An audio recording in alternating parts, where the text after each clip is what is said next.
The Untold Truth and Tragic Final Years of Elizabeth Taylor, Last Hollywood Royalty. Elizabeth Taylor was one of the last of the great legends from Hollywood's golden age. She made her first movie when she was just 9 years old in 1942, and she was basically raised in the original Hollywood studio system as a major child star at the age of 12 years. She was nominated for the Best Actress Academy Award on 5 occasions, winning twice, first in 1960 for Butterfield 8, and then in 1966 for Who's Afraid of Virginia Woolf. She became as famous for her husbands, her serial illnesses and flamboyant lifestyle as for her considerable acting prowess. In 1963 she became the first actress to be paid $1 million for her role as Cleopatra. She became one of the most famous women on earth, larger than life even by Hollywood standards. Not for nothing was she known as Hollywood royalty.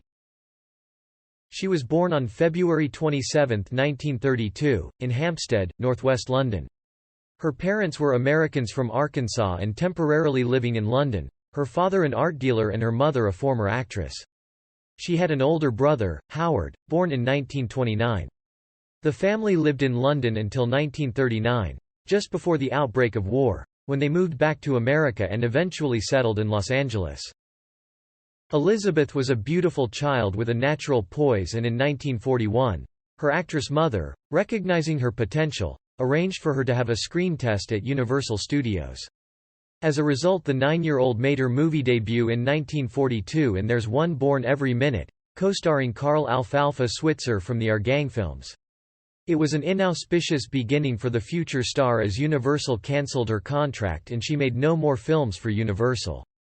Elizabeth's father knew MGM producer Sam Marks, and from him learned that the studio was searching for a young English actress for an upcoming Lassie film. Elizabeth was offered the important role of Priscilla in Lassie Come Home in 1943, appearing with established child star Roddy McDowall. The film was well received and both Elizabeth and McDowall were warmly praised. MGM signed Taylor to a 7-year contract and they nursed her into stardom. After minor roles in 2 films, Jane Eyre in 1943 and The White Cliffs of Dover in 1944, Elizabeth was given the role that made her a star, Velvet Brown in National Velvet, playing a young English girl who trains a horse to win the Grand National Steeplechase. The film, which also starred Mickey Rooney, was a great success and more successful child and adolescent roles followed during the 1940s. Courage of Lassie in 1946, Life with Father in 1947, and A Date with Judy and Julia Misbehaves in 1948. In 1949, she played her last adolescent role, that of Amy in Little Women. She was about to grow up quickly. Her first 2 movies as an adult actress fared badly, Conspirator in 1949 and The Big Hangover in 1950, but Elizabeth hit the jackpot again with the romantic comedy which was to become a classic, Father of the Bride in 1950, co-starring Spencer Tracy and Joan Bennett. Elizabeth married hotel heir Nicky Hilton in May 1950, the first of her 8 marriages to 7 husbands, and the marriage was over within 9 months. Ended by the abuse, both physical and mental, which she suffered from Hilton. Her performance in her next movie, A Place in the Sun, in 1951, directed by George Stevens, also attracted rave notices and made Elizabeth a major Hollywood star, although MGM did not immediately give her parts on a par with her new status. For the next few years she was kept busy making movies which could be described as adequate but not startling, such as Calloway Went Thataway in 1951, Ivanhoe in 1952, The Girl Who Had Everything in 1953 and Beau Brummel in 1954. In 1952 she got married for the second time, to Michael Wilding, an established British actor. They had 2 sons, Michael Jr. in 1953, and Christopher in 1955. The couple divorced in January 1957. Elizabeth made her feelings known about the mediocre films she was being offered, and in 1956 she was at last given a stronger role in the epic Giant opposite Rock Hudson and James Dean, again directed by George Stevens. The film was a box office hit, and although Elizabeth's excellent performance did not receive a deserved Oscar nomination, it marked the start of a highly successful period in her Hollywood career. She was nominated for Best Actress awards for 4 years in a row, firstly in 1957's Raintree County, then in 1958 she starred in Cat on a Hot Tin Roof to rave reviews and was nominated again. In 1959 she was nominated for a third time for Suddenly, Last Summer, another big hit. And then finally in 1960 she was awarded the elusive Oscar for Best Actress for her wonderful performance in Butterfield 8 as a call girl who becomes involved with a married man. Her personal life, too, seemed to have settled down when, 3 days after divorcing Michael Wilding in January, 1957, she married the movie producer, Mike Todd. It seemed that she had at last found the loving relationship she craved. They had a daughter, Elizabeth Liza Todd, in August of that year. After 13 months of marriage, in March 1958 Mike Todd was killed in a plane crash. The following year she married Eddie Fisher, who had been Todd's best man at Liz and Mike's wedding. The marriage caused a sensation. Fisher was married at the time to America's sweetheart, Debbie Reynolds, and Elizabeth was portrayed in the popular press as a husband stealer. Although her career recovered from the bad publicity, her marriage to Fisher was the biggest Hollywood scandal of the late 1950s. Liz left MGM at the end of her contract, and for her first project away from the studio she chose the Tennessee Williams film Suddenly, Last Summer, and she insisted that her friend Montgomery Clift should co-star with her. Clift had become dependent on alcohol and drugs as a result of a car crash in 1956 near the home of Elizabeth and her then-husband Michael Wilding.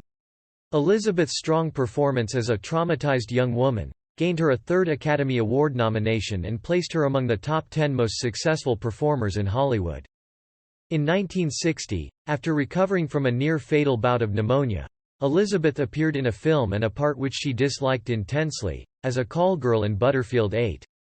She won her first Best Actress Academy Award for the film and accepted that she had to thank the sympathy vote because of her near brush with death. In 1963 she hit the headlines again when she starred in the title role of Cleopatra, one of the most expensive movies ever made up to that time, and for which her salary was $1 million. During the making of the movie she began an affair with her co-star, Richard Burton. Once more the gossip columnists had a field day as both Taylor and Burton were married to other people at the time. After Cleopatra, Liz appeared in the disappointing The VIPs in 1963, and then the following year she divorced Fisher and married Richard Burton. They appeared together in 1966 in the masterly film adaptation of Edward Albee's Who's Afraid of Virginia Woolf, and Liz won her second Oscar for Best Actress. The movie received 13 nominations in all, including Best Picture, Best Director, and Best Actor for Burton, who lost to Paul Scofield for A Man for All Seasons. Elizabeth and Burton were now the most famous couple in the world and were feted wherever they went. Burton gave her expensive jewelry such as the La Perugina pearl, and the famous pear-shaped 69-carat Burton Cartier diamond, and their flamboyant and extravagant lifestyle made headlines everywhere. They performed together in several more movies over the next few years, including Franco Zeffirelli's production of The Taming of the Shrew in 1967 and The Comedians in the same year. Liz also appeared in John Huston's Reflections in a Golden Eye co-starring Marlon Brando in 1967, but her box office drawing power was fading, and she made fewer and fewer movies. In 1970 she made The Only Game in Town with Warren Beatty, but this, too, failed at the box office. Her marriage to Burton did not last the glare of the media and they divorced in June 1974. They were reconciled and remarried a year and a half later but divorced again within 10 months. Her career continued to falter thereafter. She continued to make TV appearances, notably in 1985 in the TV film Malice in Wonderland when she played the gossip columnist, Luella Parsons. She also appeared in television series, such as General Hospital, as well as the cartoon series The Simpsons, once as herself, and once as the voice of Marge Simpson. She also acted in theatrical productions and made her debut on both Broadway and the West End in 1982 in Lillian Hellman's The Little Foxes. In 1983 she starred with Richard Burton again in Noel Coward's Private Lives, but it was poorly received. Burton died the following year.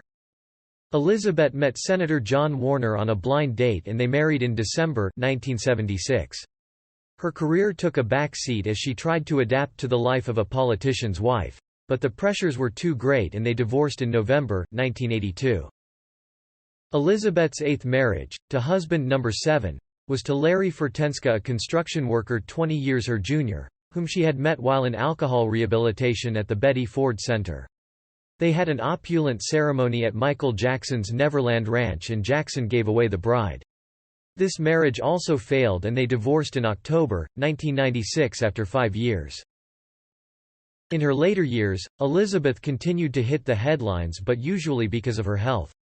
She survived many serious health problems including skin cancer and an operation to remove a benign brain tumor. She devoted much of her time to her AIDS-related charity, the Elizabeth Taylor AIDS Foundation. By 1999, she had helped the charity to an estimated total of $50 million to fight the disease. She also launched 3 perfumes and her White Diamonds brand is still a consistent bestseller. In addition, she designed jewelry of great elegance for the Elizabeth collection.